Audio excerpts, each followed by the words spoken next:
नमस्कार दोस्तों, स्वागत है आपका हमारे YouTube चैनल पर।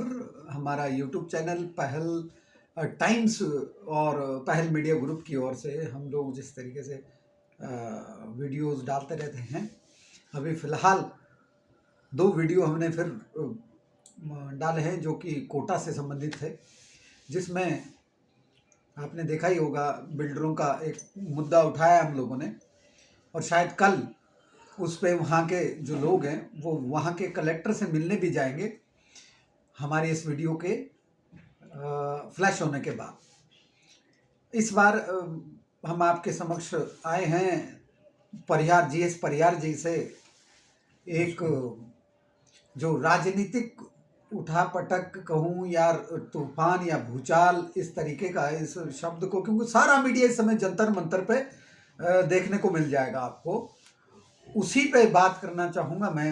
हमारे जीएस परिहार जी जो कि हमारे साथ जुड़े हुए हैं, हमारे न्यूज़ कवर करते हैं हमारे लिए। परिहार साहब, ये जो जंतर मंतर पे चल रहा है घटनाक्रम, इस पे थोड़ी रोशनी डालिए, है क्या चीज़? वैसे तो ये राजनीति में जो चाय की प्याली में तूफान आते हैं उस तरह का यह बवंडर है, और ऐसे राजनीति में तूफान आते रहते हैं। चाहे आपने पुराना दौर देखा अटल जी का, उस समय भी आते थे, मनमोहन सिंह जी वाला देखा उसमें भी आते थे, और नरेंद्र मोदी जी के समय ही इनका दाव नहीं लगा। और ये नरेंद्र मोदी गवर्नमेंट 2.0 क्या बोलते हैं वो इंग्लिश का तकिया का नाम मेरे को आता नहीं, दूसरा चरण, तो उसमें एक चाय की प्याली का तूफान में इसको मानता हूँ। चाय की प्याली का तूफान जी, तो इसको थोड़ा बताएंगे, चाय की प्याली का तूफान कैसे? चाय की प्याली का तूफान यानी राजनीति में क्रिएट किया हुआ कोई घटनाक्रम। राजनीति में क्रिएट किया हुआ कोई घटनाक्रम, यानी क्रिएट यानी कि किसी के द्वारा बनाया हुआ। जी जी, किसके द्वारा, किसको? यहाँ किसके द्वारा यानी आप यहाँ 2 चीजें अपने आप देख रहे हैं, सभी को दिखाई दे जाएगी। आप भी जंतर मंतर के चाय की प्याली के तूफान को देखेंगे तो जैसा कि कुश्ती महासंघ जिसके चेयरमैन अध्यक्ष कहे जाते हैं ब्रजभूषण सिंह, हाँ जी, जो यूपी के जाने माने नेता हैं और 4-5 बार से ज़्यादा के ही हैं, मैं फिक्स नहीं बता। पूर्वांचल में काफी अच्छा पूर्वांचल के बहुत अच्छे वो नेता हैं, और असली मायने में वो राजनीति के पहलवान भी हैं। वो जमीनी पहलवान हैं, कुश्ती के अखाड़े से आते हैं, अच्छा। लेकिन राजनीति के अखाड़े में भी वो पहलवान हैं। अच्छा। और उन्होंने साबित करके दिखाया है। और उनकी जो पहलवानी में एक दाव होता है सबसे ज्यादा धोबी पछाड़। अगर धोबी पछाड़ जिस आदमी ने लगा दिया, जिस पहलवान ने लगा दिया, सामने वाली पार्टी के पहलवान सारे चित्त।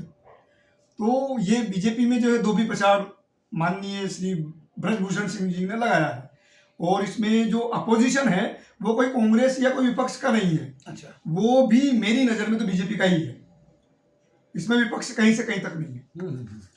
ये कुश्ती महासंघ का आपसी घटनाक्रम है, और जिसमें एक छोर पे हरियाणा पहलवान लाभी है और एक छोर पे भारतीय पहलवान लाभी है। नहीं, आप कह रहे हैं कि ये घटनाक्रम जो बना है और या इसे बनाया गया है जी, तो ये केवल और केवल सत्ता के लोगों द्वारा ही क्रिएट किया गया।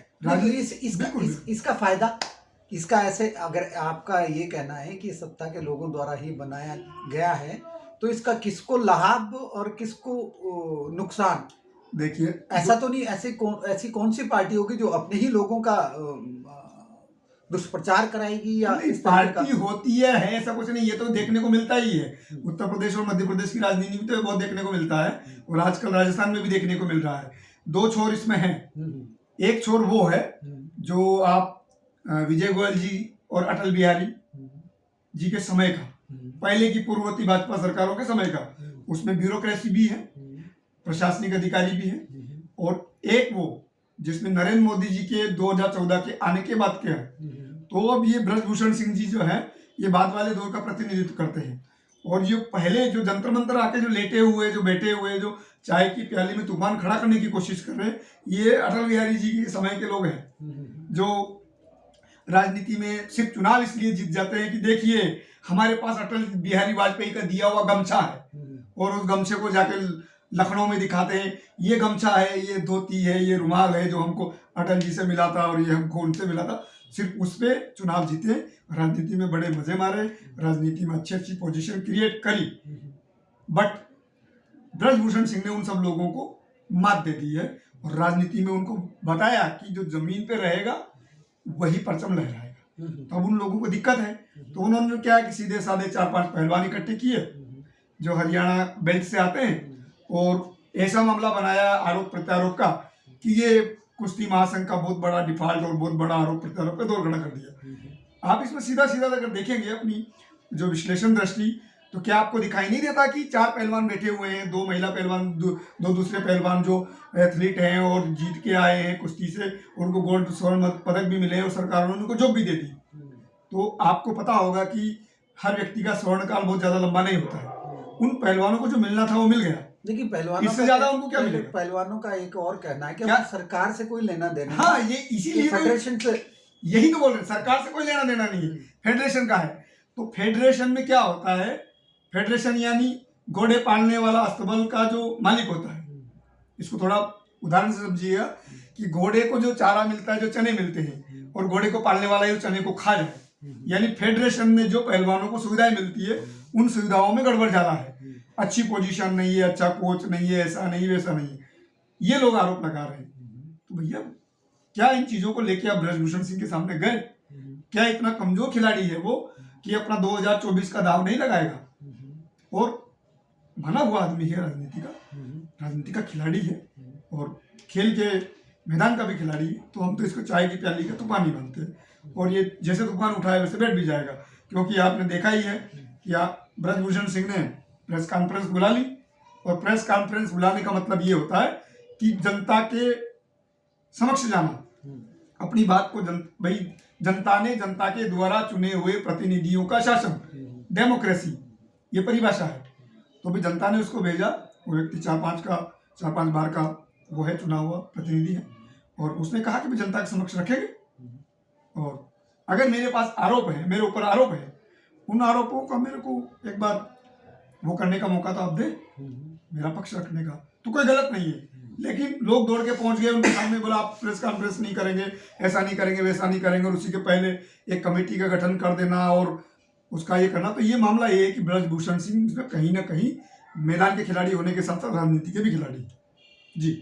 तो इस पे आपका कहना है कि उनको प्रेस कॉन्फ्रेंस करने से रोका गया? बिल्कुल बिल्कुल। ये किसके द्वारा रोका गया? तो अब जैसे अगर वो बोलते और वो मुंह खोलते और रखते तो सबको पता चल जाता कि ये बीजेपी के अंदर क्या चल रहा है, इसलिए बीजेपी ने उसको बहुत अच्छे से एक कमेटी द्वारा बना के उसको मैनेज कर। यानी कि आपका कहना है कि बीजेपी के द्वारा मतलब बीजेपी के अंदर क्या चीज हो रही है उसका पता ना लगे, इसलिए ये प्रेस कॉन्फ्रेंस को रोक दिया गया? बिल्कुल, मैं तो यही मानता हूँ आपके हिसाब से जी।